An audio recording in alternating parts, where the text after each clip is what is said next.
Before diving into this incredible story, consider subscribing to the channel and hitting the bell. Every story here has something to say, and you won't want to miss a single one. Rain fell lightly on the city streets, soaking the cobblestones and reflecting the streetlights. On a bench outside St. Michael's Hospital, an old man sat slowly, his breath short and his hands trembling. His clothes were worn, stained by years and weather, and his face bore the marks of time and hardship. At first glance, he was just another homeless man, invisible to the busy world. Yet, behind this fragile exterior hid a man with a huge heart and a life dedicated to helping others. Samuel Johnson was no ordinary man, a discreet philanthropist, founder of a foundation that had changed the lives of thousands of people. He had chosen modesty and simplicity, far from the spotlight and recognition. But that day, no one at the hospital saw the generous and wise man. All they saw was a dirty, tired old man, unworthy of help. And as the hospital door closed behind him, Samuel would discover that sometimes the indifference of others reveals not only their hearts, but also the silent strength of those we despise.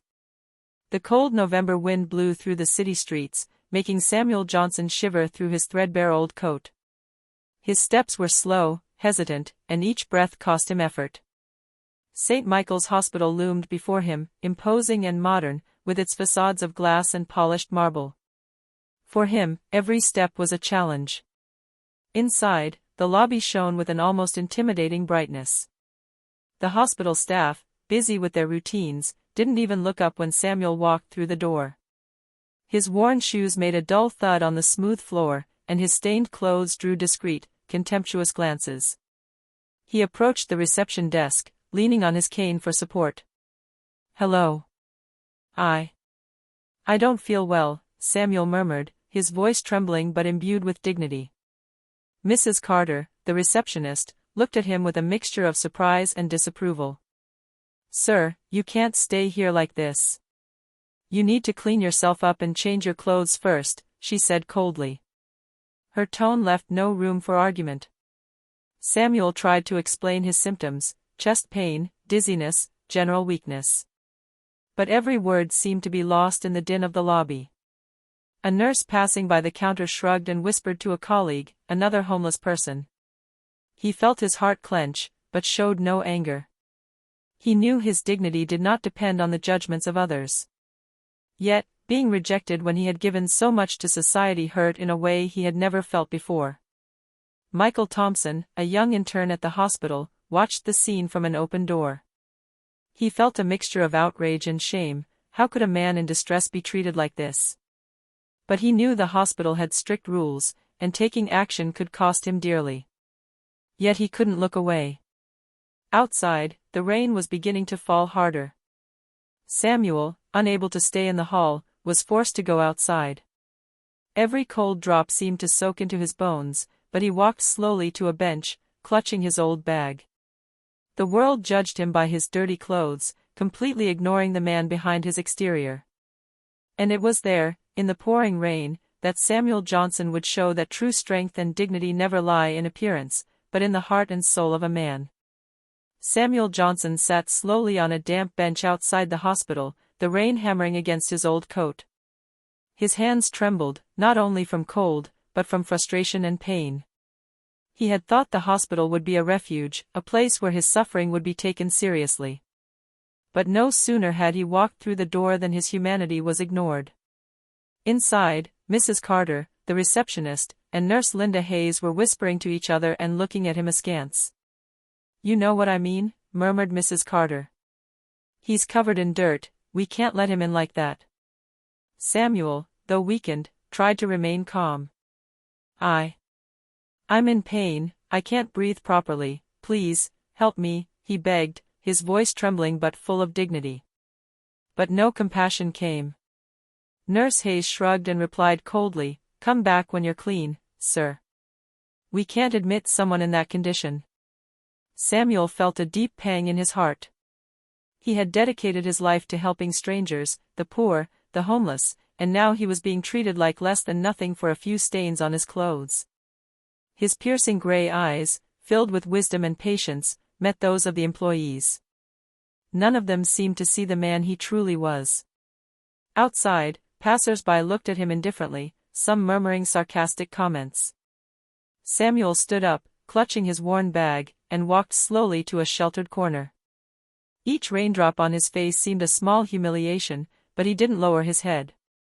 He knew his dignity didn't depend on the gaze of others, but the cruel rejection made him feel the weight of human injustice. Michael Thompson, the intern, could no longer remain silent. He wanted to intervene, but knew that directly opposing hospital policy could cost him his career. He watched Samuel stagger, each step echoing in the empty lobby, and felt a dull anger rise within him. How could anyone treat a man like this simply because he looked dirty? Samuel, despite everything, showed no resentment. He began to breathe deeply, trying to calm his heart and his thoughts. His gaze rose to the gray sky and the rain, and a surprising calm washed over him. He knew that his life had always been one of resilience, and that this moment, however humiliating, would not define who he was. But what Samuel didn't yet know was that behind this apparent rejection was brewing a revelation that would turn the tables and teach a memorable lesson to those who had despised him. Samuel Johnson walked slowly away from the hospital entrance, his shuffling footsteps leaving wet tracks on the pavement. The rain was falling harder and harder, soaking through his old coat and soaking his clothes. Yet he didn't complain. Every drop seemed to remind Samuel that, in life, even difficult times could be endured with dignity. He walked over to a bench on the corner, trying to get some shelter from the wind. His hands were shaking, his lungs were burning slightly, but he managed to sit down. Beside him, his old bag, containing a few personal belongings, rested against his body. He clutched it like a fragile barrier against the world that had just rejected him. Passers-by moved quickly around him, most ignoring his presence. A few glanced furtively, but most looked away, uncomfortable with the apparent squalor. Some whispered to each other, "Another homeless person," or "Why doesn't he just go wash?" Samuel heard them, but he didn't respond. He had learned, over the years, that the indifference and judgment of others did not define his worth. A few meters away, a young hospital intern, Michael Thompson, watched the scene from a window. At 28, Michael was still idealistic and deeply sensitive to injustice. He felt a mixture of anger and sadness seeing Samuel trembling on that bench. "How can they treat a man like this?" he muttered to himself. But he knew that approaching and intervening directly could get him into trouble, even jeopardizing his career. Despite the pain and fatigue, Samuel closed his eyes for a few moments and took a deep breath. His thoughts drifted to his past life, all the people he had helped, all the homeless and elderly whose lives he had improved, often without anyone knowing. He remembered that his life had never been defined by the opinions of others, but by his actions and his ability to remain humble. As he slowly caught his breath, Samuel sensed that something unexpected was about to happen. A revelation that would, sooner or later, completely turn the tables and make everyone realize that behind the humble appearance of an old man could lie immense power and rare wisdom. Michael Thompson, the young intern, couldn't look away. Through the hospital window, he saw Samuel Johnson sitting on the bench, soaked from the rain, his body bent but his gaze surprisingly calm. Every breath seemed labored, every movement painful. Michael felt a dull anger rising within him. How could a man in distress be treated like this? He thought about the hospital's strict rules. Intervening directly could cost him his career. But standing there with his arms crossed seemed simply inhumane. He stepped into the lobby, watching Mrs. Carter and Nurse Linda Hayes, who continued to chat among themselves as if nothing had happened. How can they not know this? Michael wondered. Meanwhile, Samuel looked around, his eyes piercing the mist of rain and the indifferent crowd. He knew there was no way he could make himself heard in this environment. Yet he showed no overt frustration. His calm seemed almost supernatural, a quiet strength that contrasted with the coldness of the world around him. Michael remembered the stories his colleagues told about Samuel Johnson. But he didn't want to trust the rumors. What he saw now was a vulnerable old man, rejected for his appearance, yet who appeared dignified and resolute. Michael sensed something was wrong. There was more to this situation than the hospital staff had perceived. As he reflected, he noticed something in Samuel's posture. It wasn't the posture of an ordinary man. There was a calm assurance, a nobility in the way he carried his bag and faced the rain. Michael realized that this man had probably been through much more than anyone could imagine. Without knowing it yet, Michael would soon discover Samuel Johnson's true identity. And this revelation would not only shake up his perception of the man on that bench, but also shake the entire hospital, forcing the staff to reassess their judgments and their own humanity. For now, Michael watched, silent but determined. He knew he had to act at the right time, and that Samuel's story was only just beginning. Samuel Johnson, still sitting in the rain, seemed oblivious to the growing commotion inside the hospital. But beyond the glass doors, a silent storm was brewing. Dr. Richard Reynolds, head of the emergency department, looked up and immediately recognized the man on the bench. Samuel was no ordinary patient.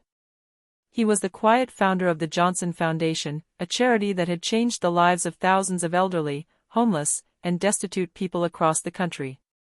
For decades, he had dedicated his life to helping those the world ignored, always in the shadows, refusing honors or public recognition. Dr. Reynolds felt his blood run cold.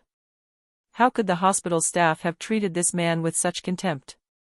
Mrs. Carter, the receptionist, and Nurse Linda Hayes, who continued to discuss Samuel as just another homeless man, knew nothing of his identity. "Michael," Dr. Reynolds called firmly. "Go outside, now. Bring this man here. Immediately." Michael didn't hesitate. He rushed out into the rain, almost slipping on the wet sidewalk, and knelt lightly in front of Samuel. "Mr. Johnson, you need to come back inside. We'll take care of you," he said respectfully and urgently. Samuel looked up, surprised but calm. He saw the sincerity in Michael's gaze and let himself be led toward the hospital entrance.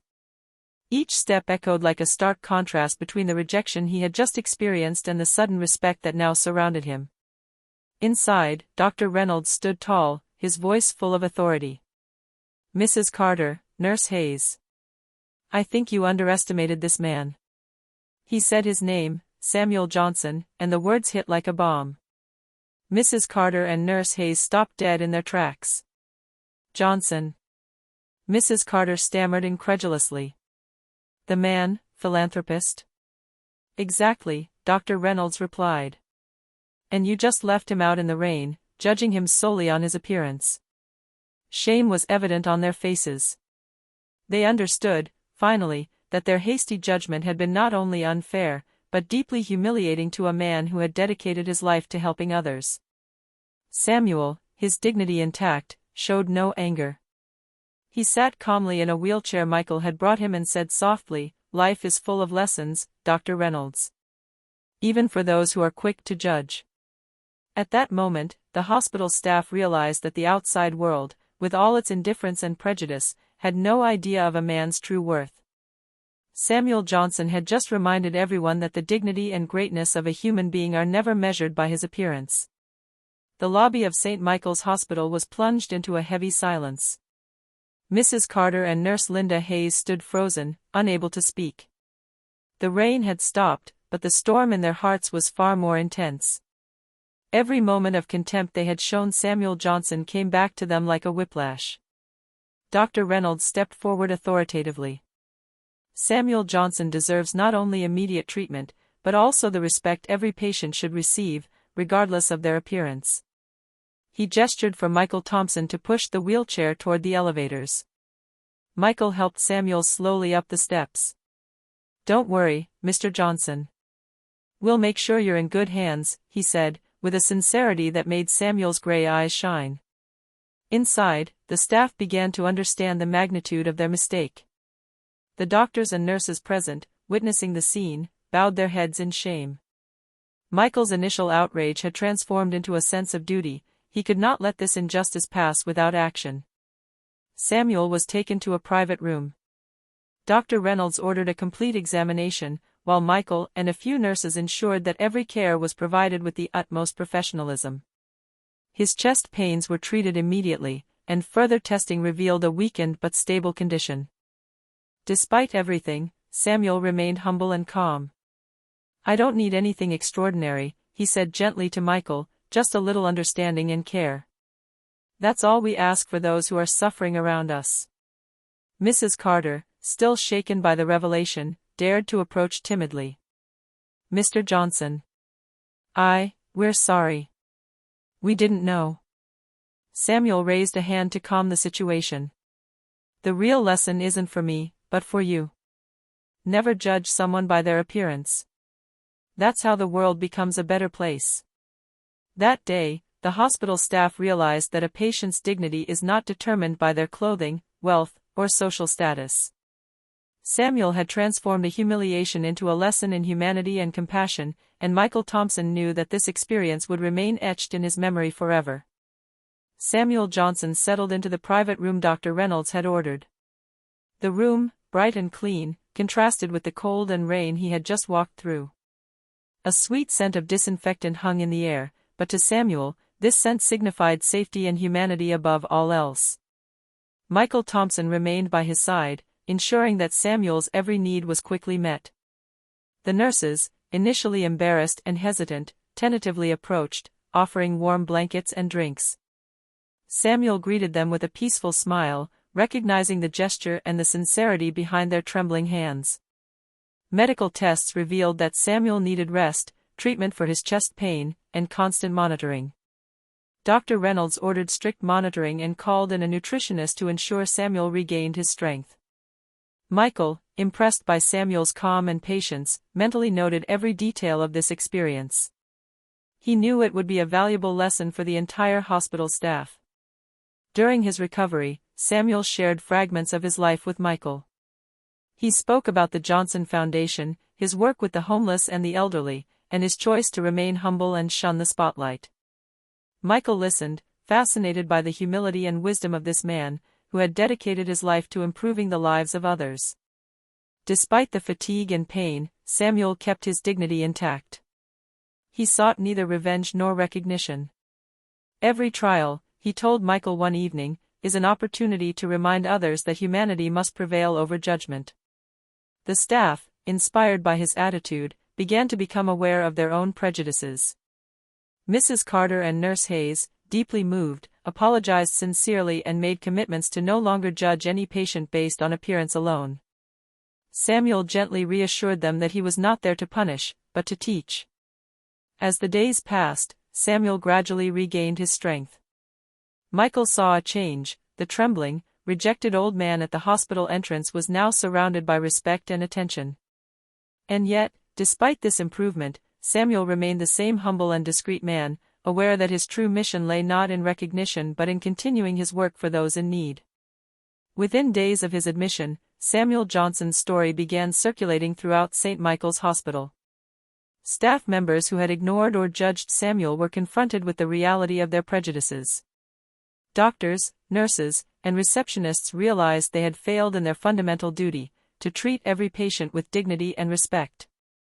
Dr. Reynolds called a special meeting. "We all have a responsibility," he said gravely. The incident with Samuel Johnson reminds us that humanity can never be secondary to appearances. Every patient deserves to be heard and treated with empathy. Mrs. Carter and Nurse Linda Hayes, still embarrassed, were asked to share their feelings. "We were too quick to judge," Mrs. Carter admitted, her voice trembling. "We didn't see the man, just his appearance." Samuel, though present in the room, remained silent. His gaze, filled with calm and wisdom, did more to teach than any speech. "This is not about shame, but about learning," he said softly. "Compassion and empathy are not choices, but duties." Michael Thompson watched in awe. He knew this lesson wouldn't be confined to the hospital, it could inspire every person who ever entered the facility. Nurses took notes, doctors discussed protocols to better serve marginalized patients, and even the administrative staff considered revising their admissions policies. Samuel thus became a living symbol. His humility and dignity in the face of humiliation created a snowball effect of awareness and change. Every smile he offered, every patient word he spoke, reminded everyone that the true greatness of a man lies not in his wealth or status, but in his ability to remain human and just, even in the face of injustice. In the hospital corridors, people were now talking about the Samuel Johnson effect, a constant reminder that respect and dignity are the cornerstones of all medical care and human interaction. And for Samuel, this was not a personal victory, but the natural result of a lifetime of helping others. The weeks following the incident were marked by a profound change at St. Michael's Hospital. The staff, inspired by Samuel Johnson's example, adopted a more humane and empathetic approach to all patients, regardless of their appearance, age, or social status. Michael Thompson became a true ambassador of this transformation, sharing his story and lessons learned with each new intern. Samuel, for his part, was slowly settling back into his routine. His stay in the hospital had been short but intense, and he knew his presence had planted a seed of lasting change. Doctors and nurses occasionally came to greet him, curious to hear his thoughts on life, dignity, and service to others. Each conversation reinforced the idea that true greatness was expressed not in titles or possessions, but in how one treated others. Samuel Johnson's reputation, previously quiet, began to spread throughout the city. Stories of his philanthropic commitment and patience in the face of humiliation spread through local communities and the media. Many were surprised to discover that such a humble man had accomplished so much good. In the hospital, Mrs. Carter and Nurse Hayes now cared for each patient with renewed respect. They remembered the raindrops that had soaked Samuel and his indestructible calm. They understood that humanity is never measured by outward appearances. Samuel continued his visits to the city, meeting those in need of support, distributing food, and offering advice to the homeless and elderly. But now, every action was carried with a new aura. He was no longer just a quiet philanthropist, but also a living symbol of dignity and courage. Michael Thompson, watching Samuel from a distance, thought that this old man had just taught him the most important lesson of his career. Sometimes greatness hides where you least expect it, and all it takes is an attentive heart to recognize and celebrate it. Samuel Johnson transformed a humiliation into a movement of compassion and respect, leaving behind an indelible mark, not only on the hospital, but on the entire community.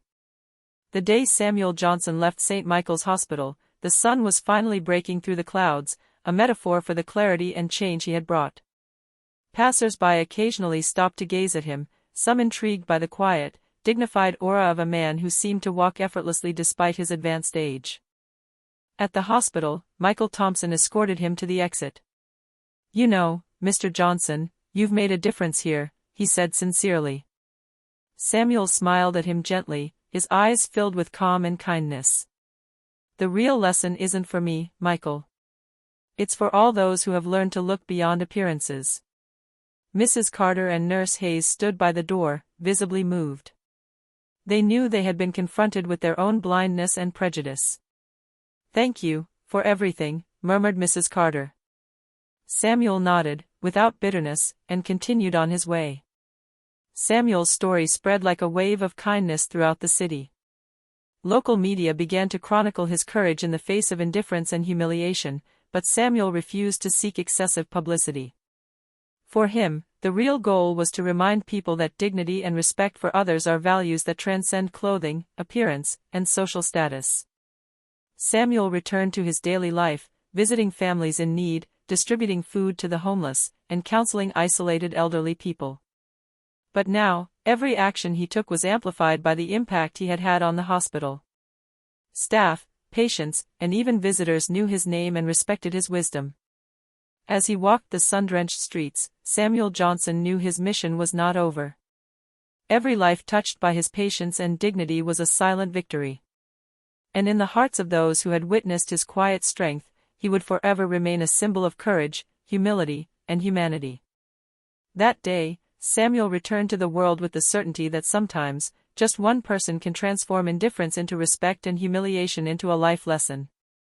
His time in the hospital hadn't just saved his health, it had raised awareness and sown the seeds of lasting change, a change that would last far beyond his own path.